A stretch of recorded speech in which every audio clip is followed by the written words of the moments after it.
أعوذ بالله السميع العليم من الشيطان الرجيم يعلموا أن الله يحيي الأرض بعد موتها قد بينا لكم الآيات لعلكم تعقلون اتقوا الله عباد الله.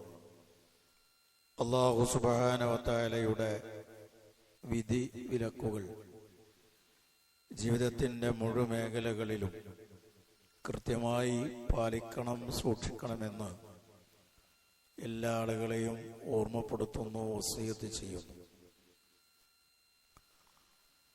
വിശുദ്ധ റമദാനിൻ്റെ രാപ്പകലുകളിലെ ഓരോ നിമിഷവും ഇബാദത്തുകൾ കൊണ്ട് നിറക്കാൻ ശ്രദ്ധിക്കുകയും ഗൗനിക്കുകയും ചെയ്യണം.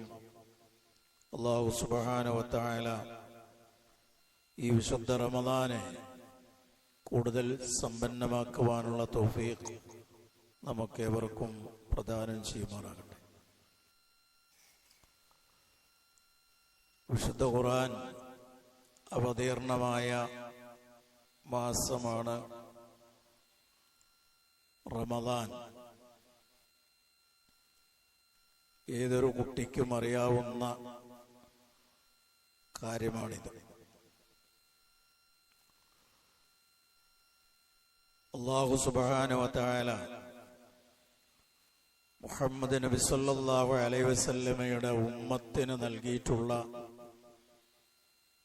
ഏറ്റവും വലിയ അനുഗ്രഹം അത് വിശുദ്ധ ഖുർആൻ തന്നെയാണ്.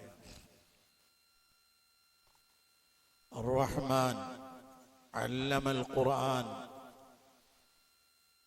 പരമകാരുണ്യകൻ, അവൻ ഖുർആൻ പഠിപ്പിച്ചു, മനുഷ്യനെ സൃഷ്ടിക്കുകയും ചെയ്തു എന്ന് പറയുന്ന സൂറത്ത് റഹ്മാന്റെ ആദ്യ 2 വചനങ്ങൾ നമുക്ക് സുപരിചിതമാണ്. ഖുർആൻ പഠിപ്പിച്ചു എന്നിട്ടാണ് സൃഷ്ടിപ്പിനെ കുറിച്ച് പറയുന്നത്. ആദ്യം സൃഷ്ടിക്കുക, പിന്നെ പഠിപ്പിക്കുക, അതാണല്ലോ വേണ്ടത്. പഠിപ്പിക്കാൻ ഒരാള് വേണമല്ലോ, ഇവിടെ ചിത്രം വരയ്ക്കാൻ ഒരു ചുമര് വേണമല്ലോ ആദ്യം. ഇതാദ്യമേ അല്ലാഹു തആല പറയുന്നത് ഖുർആൻ പഠിപ്പിച്ചു, മനുഷ്യനെ സൃഷ്ടിച്ചു എന്നാണ്. എന്ന് പറഞ്ഞാൽ നമ്മുടെ സൃഷ്ടിപ്പിനേക്കാൾ, അല്ലാഹു തആല നമുക്ക് ജീവൻ നൽകിയതിനേക്കാൾ എത്രയോ മീലയാണ് അല്ലാഹു തആല നമുക്ക് ചെയ്തു തന്ന ഈ ഒരു അനുഗ്രഹം. വിശുദ്ധ ഖുർആൻ അല്ലാഹു സുബ്ഹാനഹു വ തആല അവതരിപ്പിച്ചിട്ടുള്ളത് 1000 മാസത്തെക്കാൾ ശ്രേഷ്ഠമായ ഉത്തമമായ ഒരു രാവിൽ മലക്കുകളുടെ കൂട്ടത്തിൽ അതിശ്രേഷ്ഠനായ ജിബ്രീൽ അലൈഹിസ്സലാം വഴി പ്രവാചകന്മാരുടെ കൂട്ടത്തിൽ ഏറ്റവും വലിയ ഉന്നതനായ മുഹമ്മദ് നബി സല്ലല്ലാഹു അലൈഹി വസല്ലമക്ക് അല്ലാഹു ഇറക്കിക്കൊടുത്ത ഗ്രന്ഥമാണ് ഖുർആൻ എന്ന് പറയുമ്പോൾ തന്നെ ആ അവതരണ രീതിയും അവതരിപ്പിക്കാൻ അല്ലാഹു സുബ്ഹാനഹു വ തആല തെരഞ്ഞെടുത്ത സമയവും അതിന്റെ ഏത് വശങ്ങളിലൂടെ പരിശോധിച്ചാലും ഖുർആൻ തുല്യതയില്ലാത്ത അനുഗ്രഹമാണ് എന്ന് കൃത്യമായി നമുക്ക് ബോധ്യപ്പെടും. അല്ലാഹുവിന്റെ ഗ്രന്ഥമാണ് ഖുർആൻ. അതിന് മീതെ ഒന്നിനും വരാൻ സാധ്യമല്ല. ഇത് മുസ്ലിങ്ങളേതായാലും അത് അംഗീകരിക്കുമെന്നുള്ള കാര്യത്തിൽ അത്ഭുതപ്പെടാനൊന്നുമില്ല. ഖുർആൻ അല്ലാഹുവിന്റെ കലാമാണ്, അത് പരിപൂർണമാണ്.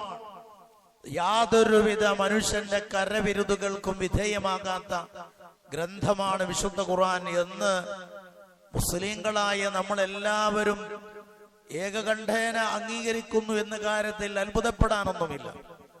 പക്ഷേ വിശുദ്ധ ഖുർആനിന്റെ അവതരണ കാലത്തുള്ള ശത്രുക്കളിൽപ്പെട്ട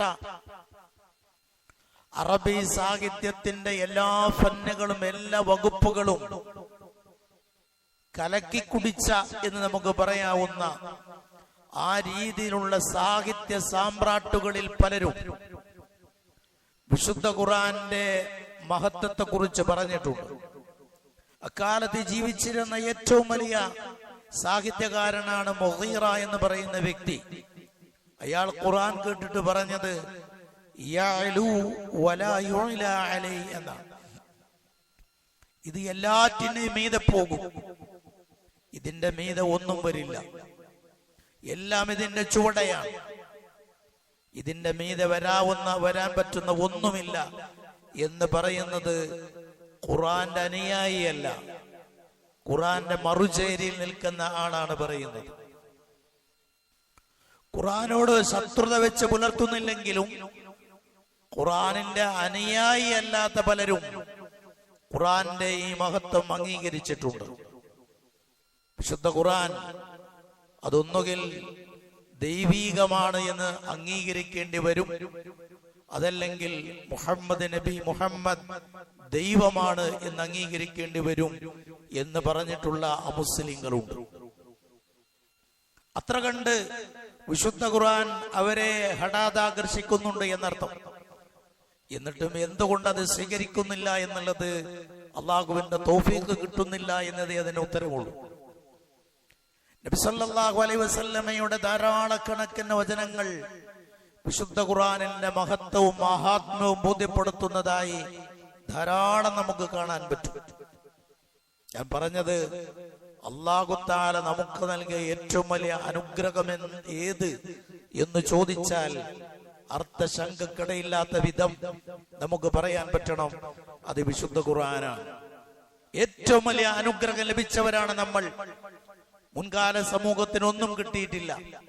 അവർക്ക് നൽകപ്പെട്ടുള്ള വേദഗ്രന്ഥം അതേ രൂപത്തിൽ അതിന്റെ പൂർണ്ണതയോടുകൂടെ ഇന്ന് നിലനിൽക്കുന്നില്ല. അതിന്റെ സംരക്ഷണം അതിന്റെ അനുയായികളെ അല്ലാഹു തആല ഏൽപ്പിച്ചു. വിശുദ്ധ ഖുർആനിന്റെ സംരക്ഷണം അല്ലാഹു തന്നെ ഏറ്റെടുത്തത് കൊണ്ട് അതിന് യാതൊരു തകരാറുമില്ലാതെ അത് ഇറങ്ങി അതിന്റെ ആദിമ പരിശുദ്ധിയിൽ ഇന്നും നിലനിൽക്കുന്നു. ഇത്രയും വലിയ അനുഗ്രഹം നമുക്ക് ലഭിച്ചാൽ ആർക്കാണോ ഏറ്റവും വലിയ അനുഗ്രഹം കിട്ടുന്നത് അവരാണ് ഏറ്റവും കൂടുതൽ നന്ദി കാണിക്കേണ്ടതും. അതുകൊണ്ട് നമ്മളാണ് അള്ളാഹുവിനോട് ഏറ്റവും കൂടുതൽ നന്ദി കാണിക്കേണ്ട ആളുകൾ. വിശുദ്ധ ഖുർആനിന്റെ കാര്യത്തിൽ മാത്രം നമ്മൾ എടുത്താൽ വിശുദ്ധ ഖുർആനോടുള്ള അത് ലഭിച്ചതിലുള്ള കാരുണ്യ അനുഗ്രഹം അതിന്റെ വലിപ്പമൊക്കെ മനസ്സിലാക്കി നമ്മൾ അനുഗ്രഹം അല്ലാഹു നൽകിയ ഈ അനുഗ്രഹത്തിന് പൂർണ്ണമായി നന്ദി കാണിക്കാൻ നമ്മൾ ശ്രമിക്കണം. വിശുദ്ധ ഖുർആൻ എന്ന് പറയുന്നത് നമ്മുടെ ഒരു കൈപ്പിടിയിൽ ഒതുങ്ങുന്ന ഗ്രന്ഥമാണ്. അതിന്റെ ഹജ്ജും അതിന്റെ വലിപ്പം എന്ന് പറയുന്നത് നമ്മുടെ ഒരു കൈപ്പിടിയിൽ ഒതുങ്ങുന്നതാണ്. പക്ഷെ അതിലടങ്ങിയിട്ടുള്ള വിജ്ഞാനം എന്ന് പറയുന്നത് കണക്കാക്കാൻ സാധിക്കാത്തതാണ്. സാമ്പത്തികവുമായി ബന്ധപ്പെട്ട സ്വതന്ത്ര കൃതികളുണ്ട്, മനഃശാസ്ത്രവുമായി ബന്ധപ്പെട്ട കൃതികളുണ്ട്, സാമൂഹ്യ ശാസ്ത്രവുമായി ബന്ധപ്പെട്ട, ചരിത്രവുമായി ബന്ധപ്പെട്ട, കുടുംബവുമായി ബന്ധപ്പെട്ട ഇങ്ങനെയൊക്കെയുള്ള സ്വതന്ത്രമായ കൃതികൾ ധാരാളമുണ്ട്. ഖുർആനിൽ ഇതെല്ലാമുണ്ട്. ഇതെല്ലാം ഉൾക്കൊള്ളുന്നതാണ് വിശുദ്ധ ഖുർആൻ. ഒരു ഇസ്ലാമിക ലൈബ്രറിയിൽ, ഗ്രന്ഥശാലയിൽ നമ്മൾ കടന്നാൽ 10,000-കണക്കിന് വരുന്ന ഗ്രന്ഥങ്ങൾ നമുക്ക് അവിടെ കാണാം. ആ ഗ്രന്ഥങ്ങളിൽ പറയുന്ന ആശയങ്ങളെല്ലാം ഈ ഒരു വിശുദ്ധ ഖുർആനിൽ നിന്നും പണ്ഡിതന്മാർ പഠിച്ചു മനസ്സിലാക്കിയ കാര്യങ്ങളാണ്. 10,000-കണക്കിന് ലക്ഷങ്ങൾ വരുന്ന ഗ്രന്ഥാലയ പുസ്തകങ്ങൾ വരുന്ന ഗ്രന്ഥാലയങ്ങളുണ്ട്. ഇസ്ലാമിക ഗ്രന്ഥാലയങ്ങളെ കുറിച്ചാണ് ഞാൻ പറയുന്നത്. അതിൽ കർമ്മശാസ്ത്രം, അതേപോലെ തഫ്സീർ, ഫിഖ്, ഇങ്ങനെയുള്ള ഒട്ടേറെ വിജ്ഞാന ശാഖകളുണ്ട്. അതെല്ലാം ഈ ഒരു കൈപ്പിടിയിൽ ഒതുങ്ങാവുന്ന വെറും 6236 വചനങ്ങൾ മാത്രമുള്ള വിശുദ്ധ ഖുർആനിൽ നിന്ന് കിട്ടുന്ന ഇൽമാണ്.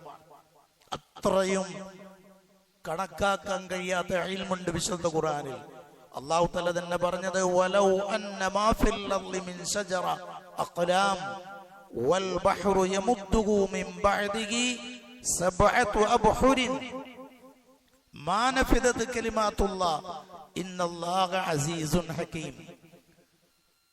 ഈ ലോകത്തുള്ള മുഴുവൻ വൃക്ഷങ്ങളെയും പേനയായി ഉപയോഗപ്പെടുത്തി, സമുദ്രവും പുറമെ 7 സമുദ്രങ്ങളിലെ വെള്ളം മഷിയായി ഉപയോഗപ്പെടുത്തി അള്ളാഹുവിന്റെ വചനങ്ങൾ എഴുതാൻ വ്യാഖ്യാനിക്കാൻ തുടങ്ങിയാലും ഈ വൃക്ഷങ്ങളും കടലിലെ വെള്ളം മഷിയാക്കിയ മഷിയും തീർന്നു പോയാലും അള്ളാഹുവിന്റെ വചനങ്ങളുടെ ആശയം തീർന്നു പോകില്ല എന്ന് പറയുന്നത് അള്ളയാണ്, വിശുദ്ധ ഖുർആനാണ് പറയുന്നത്.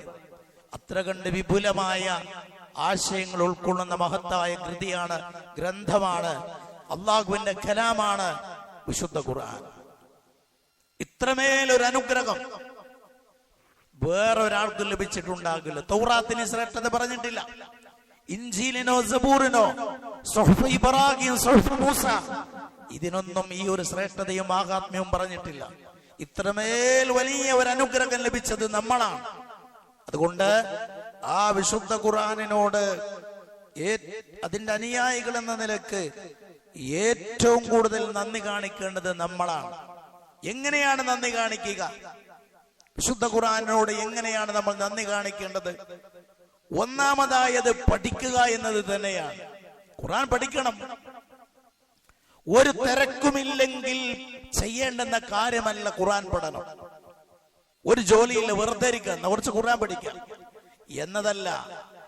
തിരക്കുകൾ വെട്ടിച്ചുരുക്കി ഖുർആൻ പഠിക്കാൻ നമ്മൾ സമയം കണ്ടെത്തുകയാണ് വേണ്ടത്. പലപ്പോഴും നമ്മുടെയൊക്കെ ഈ ഒരു ആയുസ്സിൽ ഒരു 50 വയസ്സ് വരെ ജീവിച്ച ഒരു മനുഷ്യൻ, അയാളുടെ 15ാമത്തെ വയസ്സിൽ അദ്ദേഹം വിശുദ്ധ ഖുർആൻ പഠിക്കാൻ തുടങ്ങുന്നു എന്ന് വെക്കുക. പ്രായപൂർത്തിയായതിനു ശേഷം 15ാമത്തെ വയസ്സിൽ അയാൾ ഖുർആൻ പഠിക്കാൻ തുടങ്ങുന്നു. ദിവസവും ഒരു 3 ആയത്ത് അദ്ദേഹം പഠിക്കുന്നു. 15ാമത്തെ വയസ്സ് മുതൽ ദിവസം വെറും 3 ആയത്ത് അദ്ദേഹം പഠിക്കുന്നു. 50 വയസ്സ് വരെ ഈ പഠനം തുടർന്നാൽ, അഥവാ 35 വർഷമാകുമ്പോഴേക്ക് അയാൾക്ക് വിശുദ്ധ ഖുർആൻ പലതവണ അദ്ദേഹത്തിന് വായിച്ചു തീർക്കാൻ പറ്റും. ധാരാളം തവണ അദ്ദേഹത്തിന് ഖുർആൻ പഠിച്ചു തീർക്കാൻ പറ്റുമെന്ന് പണ്ഡിതന്മാർ അതിനെ സംബന്ധിച്ച് പറഞ്ഞിട്ടുണ്ട്. ആ നിലക്ക് നോക്കുമ്പോ 5 വർഷവും 8 മാസവും കൊണ്ട് ഒരാള് ദിവസവും ഒരു 3 ആയത്ത് പഠിക്കാൻ തീരുമാനിച്ചാൽ 5 വർഷവും 8 മാസവും കൊണ്ട് അയാൾക്ക് ഖുർആൻ മുഴുവനായി പഠിച്ചു തീർക്കാൻ പറ്റും. ആ കണക്ക് വെച്ച് നോക്കുമ്പോ 6ഉം 7ഉം തവണയൊക്കെ ഖുർആൻ പൂർണ്ണമായി ആവർത്തിച്ച് പഠിക്കാനുള്ള ആയുസ് അല്ലാഹു തആല നമുക്ക് നൽകിയിട്ടുണ്ട്. അഥവാ അല്ലാഹു സുബ്ഹാനഹു വ തആല നീ എന്തുകൊണ്ട് ഖുർആൻ പഠിച്ചില്ല എന്ന് അല്ലാഹു തആല നമ്മോട് ചോദിക്കുമ്പോ ഒരു ന്യായവും പറയാൻ നമുക്കുണ്ടാവില്ല. അല്ല പറയും, നിനക്ക് 6ഉം 7ഉം തവണ ഖുർആൻ ആവർത്തിച്ച് പഠിക്കാനുള്ള ആയുസ് നിനക്ക് ഞാൻ നൽകിയിട്ടുണ്ട്. ഒരു 3 ആയത്ത് വെച്ച് പഠിക്കുകയാണെങ്കിലാണ് പറയുന്നത്. അത് 6ഉം 7ഉം 8ഉം ഒക്കെയാണെങ്കിൽ എത്രയോ തവണ ഖുർആൻ ഈ ഒരു ആയുസ്സിൽ പഠിച്ചു തീർക്കുവാനുള്ള അവസരം അല്ലാഹു തആല നമുക്ക് നൽകുന്നുണ്ട് എന്നർത്ഥം. അങ്ങനെ പഠിച്ചു തീർക്കുവാനുള്ള ഒരു അവസരം അല്ലാഹു സുബ്ഹാനഹു വ തആല നമുക്ക് നൽകിയിട്ട് നാം അതിനോട് എന്ത് നിലപാട് സ്വീകരിക്കുന്നുവെന്ന് ഞാൻ വിധി പറയുകയല്ല, നമ്മൾ സ്വയം വിലയിരുത്തിയാൽ മതി. നമ്മൾ വിശുദ്ധ ഖുർആനോട് ഏത് വിധമാണ് അതിനോടുള്ള സമീപനമെന്ന് ഖുർആൻ അവതരിച്ച ഈ ഒരു മാസത്തിൽ സാന്ദർഭികമായി ആ ഒരു ചിന്തക്ക് ഏറെ പ്രസക്തി ഉണ്ട് എന്നുള്ളത് കൊണ്ടാണ് അങ്ങനെ പറയുന്നത്. രണ്ടാമതായി റസൂലുള്ളാഹി സ്വല്ലല്ലാഹു അലൈഹി വസല്ലമയുടെ ഹദീസുകളുടെ വെളിച്ചത്തിലും വിശുദ്ധ ഖുർആനിന്റെ വെളിച്ചത്തിലും പണ്ഡിതന്മാർ കൃത്യമായി പറയുന്നത് ആ പഠനം നമ്മുടെ ജീവിതത്തിൽ പരിവർത്തനം സൃഷ്ടിക്കാൻ ഒതുങ്ങുന്നതാകണം. വൈദാ തുലിയത് അലൈഹിം സാദതുഹും ഈമാന, അല്ലാഹുവിന്റെ വചനം പാരായണം ചെയ്ത് കേൾപ്പിക്കപ്പെട്ടാൽ അത് അവർക്ക് ഈമാൻ വർദ്ധിപ്പിക്കും. ഈമാൻ വർദ്ധിപ്പിക്കുന്ന തരത്തിലുള്ള ഒരു പഠനം, ഒരു ഉപരിപ്ലവമായ പഠനമല്ല, മനസ്സിലേക്ക് തറക്കുന്ന വിധത്തിൽ മഹാനായ ഹസനുൽ ബസ്രി റഹിമഹുല്ല പറഞ്ഞതുപോലെ തീർച്ചയായും വിശുദ്ധ ഖുർആൻ എന്ന് പറയുന്നത് അല്ലാഹു തആല നിങ്ങൾക്ക് അയച്ചു തന്നിട്ടുള്ള ഒരു കത്താണ്. അല്ലാഹ് അയച്ച ഒരു കത്താണ് വിശുദ്ധ ഖുർആൻ, റിസാലയാണ്, ഒരു കത്താണ്. അതുകൊണ്ട് അത് മനസ്സിലാക്കിയിട്ട് സലഫുകൾ ചെയ്തിരുന്നത് ഫകാനൂ യതദബ്ബറൂനഹ ബില്ലൈൽ വയുനഫിദൂനഹ ബിന്നഹാർ, രാത്രിയിൽ വിശുദ്ധ ഖുർആനിന്റെ വചനങ്ങളുടെ ആശയത്തെക്കുറിച്ച് ഗാഢമായി ചിന്തിക്കും, തദബ്ബുർ നടത്തും, അതിന്റെ ആശയങ്ങൾ പഠിക്കും, പകലിൽ അത് പ്രാവർത്തികമാക്കുകയും ചെയ്യും. രാത്രിയിൽ ഇരുന്ന് ഖുർആൻ നന്നായി പഠിച്ച് ആശയങ്ങൾ ഗ്രഹിക്കുകയും പകൽ രാത്രി പഠിച്ച കാര്യങ്ങൾ പ്രാവർത്തികമാക്കുകയും ചെയ്യുന്നവരായിരുന്നു നിങ്ങളുടെ പൂർവികർ എന്ന് മഹാനായ ഹസനുൽ ബസ്രി റഹിമഹുല്ല പറയുന്നതായി നമുക്ക് കാണാം. അങ്ങനെ ഒരാൾ പഠനം നടത്തിയാൽ അതുകൊണ്ട് കിട്ടുന്ന ബഹുമുഖ നേട്ടങ്ങളുണ്ട്. അല്ലാഹ് തന്നെ പറഞ്ഞത് യഅലമു അന്നല്ലാഹ യുഹ്യിൽ അർള ബഅദ മൗതിഹാ ഖദ് ബയ്യനാ ലക്കുമുൽ ആയാതി ലഅല്ലക്കും തഅഖിലൂൻ. അല്ലാഹു സുബ്ഹാനഹു വ തആല നിർജീവമായി കിടക്കുന്ന ഭൂമിയെ അവൻ സജീവമാക്കും. അല്ലാഹു തആല അവന്റെ വചനങ്ങൾ നിങ്ങൾക്ക് വിശദീകരിച്ചു തരുന്നു, നിങ്ങൾ അക്കൽ കൊടുത്ത് ബുദ്ധി കൊടുത്ത് ചിന്തിക്കാൻ എന്ന് പറയുന്ന സൂറത്ത് ഹദീദിന്റെ 17-ാമത്തെ വചനം. ആ വചനത്തിന്റെ വിശദീകരണത്തിൽ മഹാരഥന്മാരായ പണ്ഡിതന്മാർ പറയുന്നത് ചത്ത് ചലനമറ്റ് കിടക്കുന്ന മനുഷ്യ മനസ്സിലേക്ക് വിശുദ്ധ ഖുർആനിന്റെ വചനങ്ങൾ അങ്ങ് പെയ്തിറങ്ങിയാൽ അത് സജീവമായി മാറും, അതിന് ജീവനുണ്ടാവും. അതിന്റെ ആ മനസ്സിൽ അള്ളിപ്പിടിച്ച് നിൽക്കുന്ന സകലമാന തിന്മകളെയും കഴുകി വൃത്തിയാക്കി മനസ്സിനത് വിമലീകരിക്കും. അവന്റെ ജീവിതം മുഴുക്കെ അതിന്റെ ഗുണഫലങ്ങൾ ഉണ്ടാകും എന്ന് പണ്ഡിതന്മാർ വിശദീകരിച്ചിട്ടുണ്ട്. ആ വിധത്തിൽ ഒരു പരിവർത്തനം സൃഷ്ടിക്കാൻ ഉതകുന്ന വിധത്തിലുള്ള പഠനമാണ് നടത്തേണ്ടത്. അതാണ് വിശുദ്ധ ഖുർആനോട് നന്ദിയുള്ളവരാകുക, അല്ലെങ്കിൽ ഖുർആനോട് നസീഹത്തുള്ളവരായി മാറുക എന്ന് പറയുന്നതിന്റെ അർത്ഥം അതാണ്. രണ്ടാമത് ഖുർആൻ പാരായണമാണ്. ഖുർആൻ ധാരാളമായി പാരായണം ചെയ്യണം. നമ്മൾ പരിശോധിച്ചാൽ ഏറ്റവും കൂടുതൽ തിരക്കുള്ളവരാണ് ഏറ്റവും കൂടുതൽ ഖുർആൻ ഓതുന്നവർ. ജീവിതത്തിൽ കൂടുതൽ തിരക്കുള്ളവർ കൂടുതൽ ഓതുന്നു. അടുത്ത കാലത്ത് മരണപ്പെട്ടു പോയ സൗദി അറേബ്യയുടെ ഗ്രാൻഡ് മുഫ്തി, അദ്ദേഹം എല്ലാ ദിവസവും 10 ജുസ് ഖുർആൻ പാരായണം ചെയ്തിരുന്നു എന്ന്. ദിവസവും 10 ജുസ് അദ്ദേഹം പാരായണം ചെയ്തിരുന്നു. നോക്കൂ നിങ്ങൾ, ഒരു ഗ്രാൻഡ് മുഫ്തി എന്നൊക്കെ പറയുമ്പോൾ അദ്ദേഹത്തിന്റെ തിരക്ക് എത്രത്തോളം ഉണ്ടാവും. ഞാൻ ഇപ്പോഴൊരു ഉദാഹരണം പറഞ്ഞതാണ്. പൂർവികരുടെ ചരിത്രം നമ്മൾ പരിശോധിച്ച് നോക്കിയാൽ അത് നമ്മൾ ഏറെ ആശ്ചര്യപ്പെടുത്തുന്നതാണ്. വിശുദ്ധ റമദാനിൽ പോലും മുഴുവനായി ഖുർആൻ പാരായണം ചെയ്ത് തീർക്കാൻ നമുക്ക് പലപ്പോഴും സാധിക്കാറില്ല. ഒന്നൊരുങ്ങിയാൽ നടക്കാവുന്നതേ ഉള്ളൂ. ഓരോ നമസ്കാരത്തിന് ശേഷവും 4 പേജ് നമ്മൾ ഓതിയാൽ, ഫജ്റിന് ശേഷം 4, അങ്ങനെ 5 നേര നമസ്കാരങ്ങളിൽ ഓരോ നമസ്കാര ശേഷവും വെറും 4 പേജ് നമ്മൾ ഓതിയാൽ നമുക്ക് ഒരു മാസം കൊണ്ട് ഖുർആൻ മുഴുവനായി ഓതി തീർക്കാൻ പറ്റും. ഒരു 4 പേജ് ഓതാൻ അധികം സമയമൊന്നും വേണ്ട. അത് ഖുർആൻ ഓരോ നമസ്കാരങ്ങളുടെ മുമ്പും ശേഷവും 4 പേജ് ഓതിയാൽ 2 ജുസ് നമുക്ക് പാരായണം ചെയ്ത് തീർക്കാൻ പറ്റും.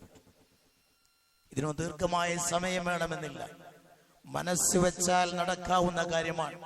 അതുകൊണ്ട് സഹോദരന്മാരെ, ഈ വിശുദ്ധ റമദാൻ കൂടുതൽ ഖുർആൻ പാരായണം ചെയ്യുവാൻ ഉള്ള സമയം നമ്മൾ കണ്ടെത്തണം. റസൂലുള്ളാഹി സ്വല്ലല്ലാഹു അലൈഹി വസല്ലമ പറഞ്ഞിട്ടുള്ളത്, ഒരാൾ 2 ആയത്ത് പഠിക്കുന്നത്, അഹ്ലുസുഫ എന്ന് പറയുന്ന വളരെ ദരിദ്രരായ മദീനത്തെ പള്ളിയുടെ ചെരുവിൽ താമസിച്ചിരുന്ന പരമദരിദ്രരായ കുറെ സ്വഹാബികൾ ഉണ്ടായിരുന്നു. ആ സ്വഹാബികളോട് ഒരിക്കൽ റസൂലുള്ളാഹി സ്വല്ലല്ലാഹു അലൈഹി വസല്ലമ പറയുകയാണ്, തുഹാൻ, അഖീഖ് എന്ന് പറയുന്ന 2 താഴ്വരകൾ, മദീനയിലുള്ള 2 താഴ്വരകൾ, അവിടെ പോയി നല്ല തടിച്ച് കൊഴുത്ത 2 വലിയ ഒട്ടകങ്ങളെ നിങ്ങൾക്ക് കിട്ടുന്നത് നിങ്ങൾക്ക് സന്തോഷമുള്ള കാര്യമല്ലയോ? അവർ പറഞ്ഞു, തീർച്ചയായും ഞങ്ങൾക്ക് അതേറെ സന്തോഷമുള്ള കാര്യം. പരമദരിദ്രരാണ്, അതുകൊണ്ട് അവിടെ അത് കിട്ടുകയാണെങ്കിൽ അവിടെ സന്തോഷത്തിന് ഇരട്ടി സന്തോഷമുണ്ടാകും. അപ്പൊ റസൂലുള്ളാഹി സ്വല്ലല്ലാഹു അലൈഹി വസല്ലമ പറഞ്ഞു, എന്നാൽ അതിനേക്കാൾ നിങ്ങൾക്ക് ഖൈറായ കാര്യമാണ് അള്ളാഹുവിന്റെ ഗ്രന്ഥത്തിൽ നിന്ന് 2 ആയത്ത് പഠിക്കുന്നത്.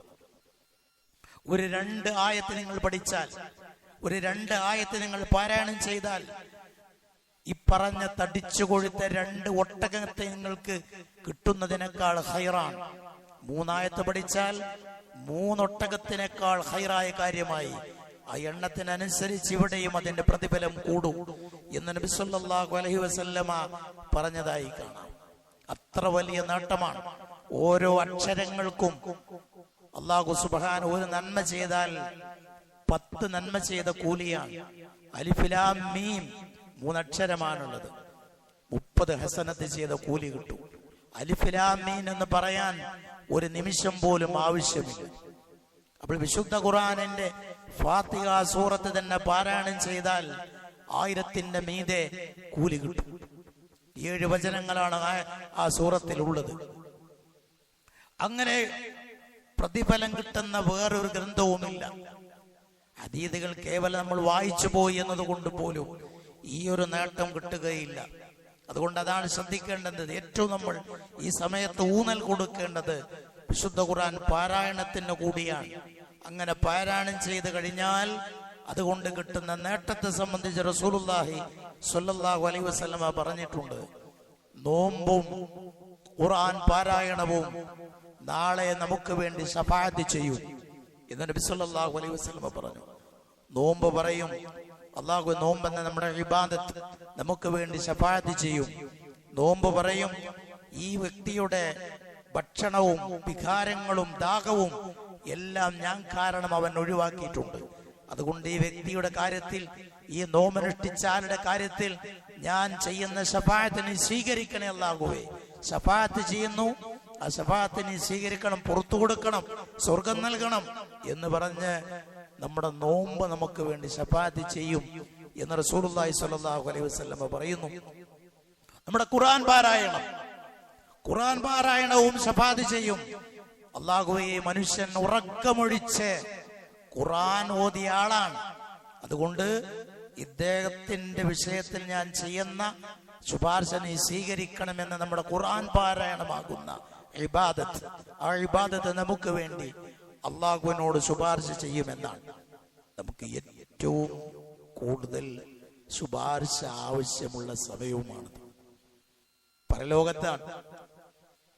ഒരു ദുന്യവിയായ വിഷയത്തിൽ നമ്മളൊരു പ്രയാസത്തിൽപ്പെടുമ്പോ നമുക്ക് നമ്മുടെ വിഷയത്തിൽ റെക്കമെൻഡ് ചെയ്യാൻ, നമ്മുടെ കാര്യത്തിൽ ശുപാർശ ചെയ്യാൻ ഒരാളെ കിട്ടുമ്പോൾ അതിന് ഫലമുള്ള, അയാൾ ശുപാർശ ചെയ്താൽ സ്വീകരിക്കപ്പെടാവുന്ന ഒരു വ്യക്തി കൂടെ ആണെങ്കിൽ ആ ശുപാർശക്ക് എത്ര വലിയ മൂല്യമാണ് നമ്മൾ കൽപ്പിക്കുക, വിലയാണ് കൽപ്പിക്കുക. അതിന്റെ എത്രയോ 10,000 മടങ്ങ് നമ്മൾ വില കൽപ്പിക്കേണ്ടതാണ്. പരലോകത്ത് ഖുർആൻ നമുക്ക് വേണം, ഖുർആൻ പാരായണം, നമ്മുടെ നോമ്പ് അള്ളാഹുവിനോട് വന്നിട്ട് അള്ളാഹുവിനോട് പറയുന്നു, ഈ വ്യക്തിയുടെ വിഷയത്തിൽ ഞാൻ ചെയ്യുന്ന ഈ ശുപാർശ നീ സ്വീകരിക്കണേ എന്ന് അള്ളാഹുവിന്റെ റസൂൽ പറയാൻ. ആ ശുപാർശ അള്ളാഹു തആല സ്വീകരിക്കും, ആ ശഫാഅത്ത് അള്ളാഹു തആല സ്വീകരിക്കും. ഇങ്ങനെയുള്ള ഒരുപാട് നേട്ടങ്ങൾ പാരായണം കൊണ്ടുണ്ട്. ഞാൻ 3 കാര്യങ്ങളെ പറയുന്നുള്ളൂ. വിശുദ്ധ ഖുർആനോടുള്ള നന്ദി, അതിനോടുള്ള നസീഹത്ത് എന്നുള്ളത് 3 കാര്യങ്ങളിൽ ഒതുക്കുകയാണ്. മൂന്നാമത്തേത് അത് പ്രചരിപ്പിക്കുകയാണ്. ഖുർആൻ പഠിക്കണം, അത് നമ്മുടെ ജീവിതത്തിൽ ആദ്യം അത് പകർത്തണം. മൂന്നാമത് നമുക്ക് പഠിച്ച് കൃത്യമായി ബോധ്യപ്പെട്ട കാര്യം മാത്രം ആളുകളോട് പറയണം, പ്രചരിപ്പിക്കണം. പ്രത്യേകിച്ച് ഇക്കാലത്ത് ഖുർആനിന്റെ അനുയായികൾ പോലും ഖുർആനിനെ ക്രൂരമായി ദുർവ്യാഖ്യാനം ചെയ്യുന്ന കാലമാണ്. കേരളത്തിലെ മരണപ്പെട്ടുപോയ ഒരു പണ്ഡിതൻ, അദ്ദേഹത്തെ കുറിച്ച് പറയുന്നത് അസ്ഹാബുൽ കഹ്ഫ്, ഗുഹയിൽ കിടന്ന് നബി സല്ലല്ലാഹു അലൈഹി വസല്ലമയ്ക്ക് വരുന്നതിന് വളരെ മുമ്പ് ഗുഹയിൽ കുടുങ്ങി, നമ്മൾ അൽ കഹ്ഫിൽ പറയുന്ന ഗുഹയിൽ കുടുങ്ങിയ ആ ഗുഹയിൽ താമസിച്ചൊരു ഏതാനും യുവാക്കളെ കുറിച്ച് പറയുന്നുണ്ട്. അല്ലാഹുവിന്റെ ഔലിയാക്കൾ വലിയകളാണ്. ആ വലിയകളെക്കാൾ ശ്രേഷ്ഠനാണ് കേരളക്കരയിൽ കഴിഞ്ഞുപോയ ഒരാൾ എന്നുവരെ പരസ്യമായി പ്രസംഗിച്ചു കൊണ്ടിരിക്കുന്ന കേട്ടുകൊണ്ടിരിക്കുന്ന കാലമാണ്. അസ്ഹാബുൽ കഹ്ഫിനേക്കാൾ ശ്രേഷ്ഠനായ ഒരു പണ്ഡിതൻ ഇവിടെ കേരളത്തിൽ കഴിഞ്ഞു പോയിട്ടുണ്ട് എന്ന് പറയുമ്പോൾ വിശുദ്ധ ഖുർആനിനെയും അസ്ഹാബുൽ കഹ്ഫിനെയും കുറിച്ച് ഈ ആളുകൾ എന്താണ് ധരിച്ചു വെച്ചിട്ടുള്ളത്? ഇത് പറയുന്നത് ഖുർആന്റെ അനുയായികളാണ്. ഖുർആന്റെ അനുയായികളാണ് ഈ പറയുന്നത്. ഇത്രമേൽ ഗുരുതരമാണ്. ഇങ്ങനെ വിശുദ്ധ ഖുർആനിന്റെ ആശയങ്ങളെപ്പോലും തകിടം മറിക്കുന്ന വിധത്തിൽ ഇതിന്റെ അനുയായികളുടെ വൃത്തത്തിന്റെ ഉള്ളിൽ നിന്ന് തന്നെ ഇങ്ങനെയുള്ള പ്രചാരം നടക്കുമ്പോൾ വിശുദ്ധ ഖുർആനിന്റെ തനതായ ആശയം പ്രചരിപ്പിക്കേണ്ടതിന്റെ ആവശ്യകത എത്രത്തോളമുണ്ട് എന്ന് നമ്മൾ ആലോചിച്ചാൽ മതി. സഹോദരന്മാരെ, ഈ 3 കാര്യം കൃത്യമായി നമ്മൾ പാലിക്കുക, അഥവാ അത് പഠിക്കുക, പാരായണം ചെയ്യുക, അത് പ്രചരിപ്പിക്കുക. ആ വിധം ശ്രദ്ധിച്ച് മുന്നോട്ട് പോകുവാനുള്ള തൗഫീഖ് അല്ലാഹു സുബ്ഹാനഹു വ തആല നമുക്ക് ഏവർക്കും പ്രദാനം ചെയ്യുമാറാകട്ടെ. അൽഹംദുലില്ലാഹി റബ്ബിൽ ആലമീൻ വസ്സലാത്തു വസ്സലാമു അലൽ അക്മലാനി അലൽ മബ്ഊസ് റഹ്മത്തൽ ലിൽ ആലമീൻ വഅലാ ആലിഹി വസഹ്ബിഹി അജ്മഈൻ. അമ്മാ ബഅദ്. ഇത്തഖുല്ലാഹ ഇബാദല്ലാഹ്. അല്ലാഹുവിന്റെ വിധി വിലക്കുകൾ ജീവിതത്തിൽ ഉടനീളം ശ്രദ്ധിക്കണമെന്ന് എല്ലാ ആളുകളെയും ഓർമ്മപ്പെടുത്തുന്നു, വസിയത്ത് ചെയ്യുന്നു. നബി സല്ലല്ലാഹു അലൈഹി വസല്ലം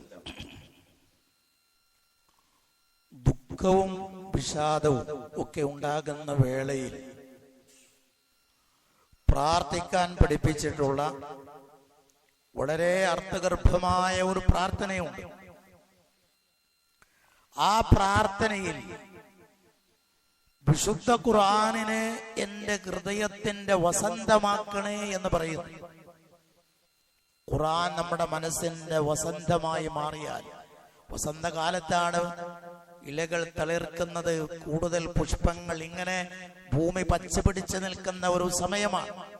ഇതേപോലെ വിശുദ്ധ ഖുർആൻ എന്റെ മനസ്സിലേക്ക് അങ്ങോട്ട് കേറി അതിന്റെ ആശയങ്ങൾ അങ്ങോട്ട് പടർന്ന് പന്തലിച്ച് പുഷ്പിച്ച് കായ്ച്ച് അങ്ങനെ നിൽക്കണം. അങ്ങനെ വന്നാൽ നമ്മുടെ ദുഃഖങ്ങൾ ദൂരീകൃതമാകും. ഇതാണ് പ്രാർത്ഥനയുടെ ഉള്ളടക്കം.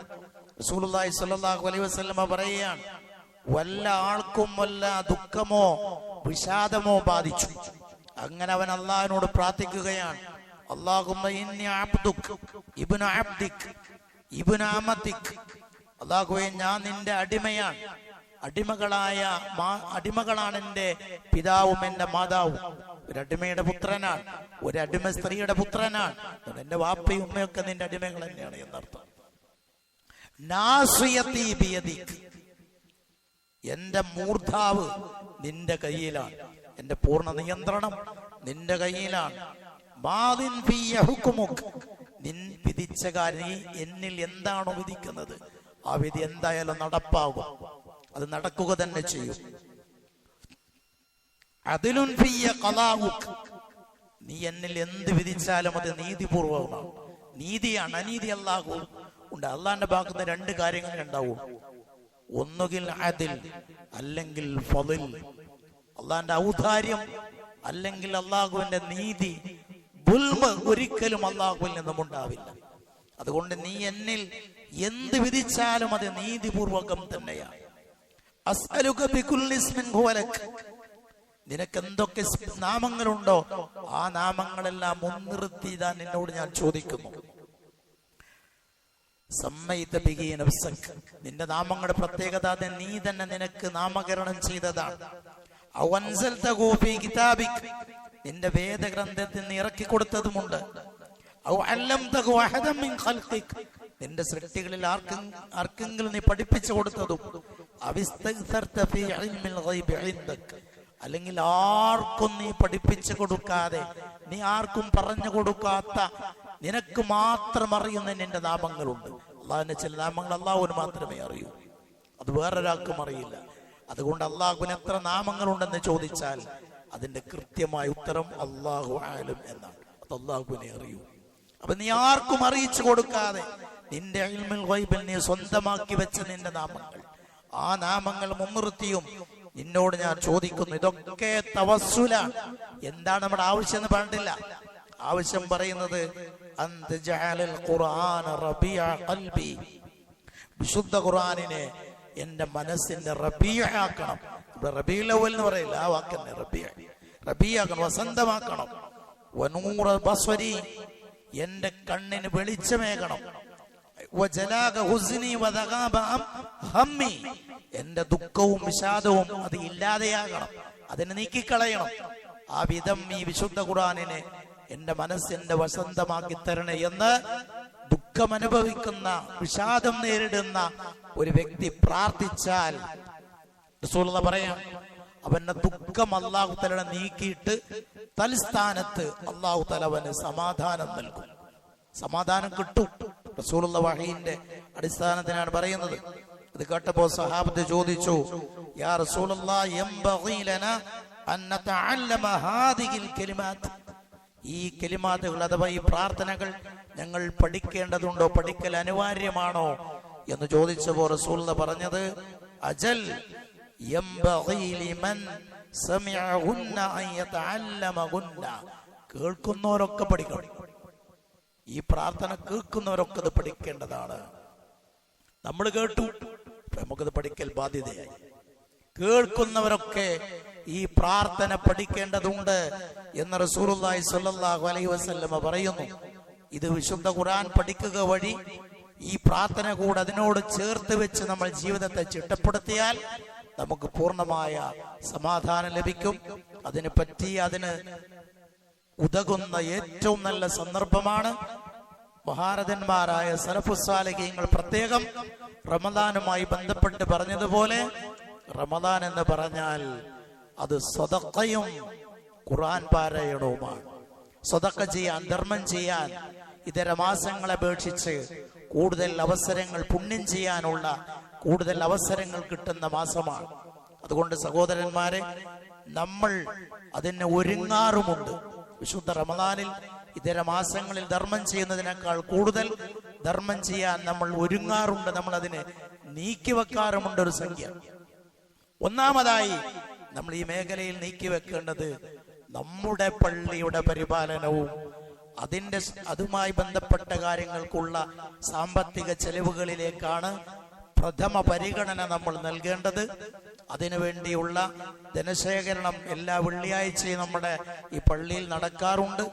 റമദാനിൽ നിങ്ങളെല്ലാവരും അകമഴിഞ്ഞും ചെയ്യാറുണ്ട്. അത് തുടർന്നും ഉണ്ടാകണമെന്ന് ഓർമ്മപ്പെടുത്തുകയാണ്. വിശുദ്ധ ഖുർആൻ പഠിക്കാനും അത് പകർത്താനും ഉതകുന്ന രീതിയിലുള്ള നല്ല ഖുർആൻ വിജ്ഞാന പരീക്ഷ ഈ ഒരു മാസം നടക്കുന്നുണ്ട്. എന്തെങ്കിലും ഒരു ഹേതു, ഒരു കാരണം ഉണ്ടാകുമ്പോഴേ നമ്മൾ പഠിക്കുള്ളൂ. അപ്പൊ അതിനു വേണ്ടി ഖുർആൻ വിജ്ഞാന പരീക്ഷ നടക്കുന്നുണ്ട്. അതിലെല്ലാം പങ്കുചേർന്ന് ഖുർആൻ പഠിക്കാനുള്ളൊരു അവസരം ഉപയോഗപ്പെടുത്തുവാൻ കൂടെ ശ്രദ്ധിക്കണം. നമ്മൾ രോഗികളായി കിടക്കുന്ന പല സഹോദരങ്ങളുമുണ്ട്. ഒരു സഹോദരൻ അദ്ദേഹത്തിന്റെ സഹോദരിയുടെ പുത്രന് അല്പം പ്രയാസകരമായ അവസ്ഥയിലാണ്, പ്രാർത്ഥിക്കാൻ നമ്മോടൊക്കെ ആവശ്യപ്പെട്ടിട്ടുണ്ട്. അല്ലാഹു സുബ്ഹാനഹു വ തആല അദ്ദേഹത്തിന്റെ രോഗത്തിന് എത്രയും പെട്ടെന്ന് ശമനം നൽകുമാറാകട്ടെ. പ്രയാസങ്ങൾ അനുഭവിക്കുന്ന ധാരാളം സഹോദരന്മാരുണ്ട്. അവരുടെ എല്ലാ പ്രയാസങ്ങളും അല്ലാഹു ദൂരീകരിച്ചു കൊടുക്കുമാറാകട്ടെ.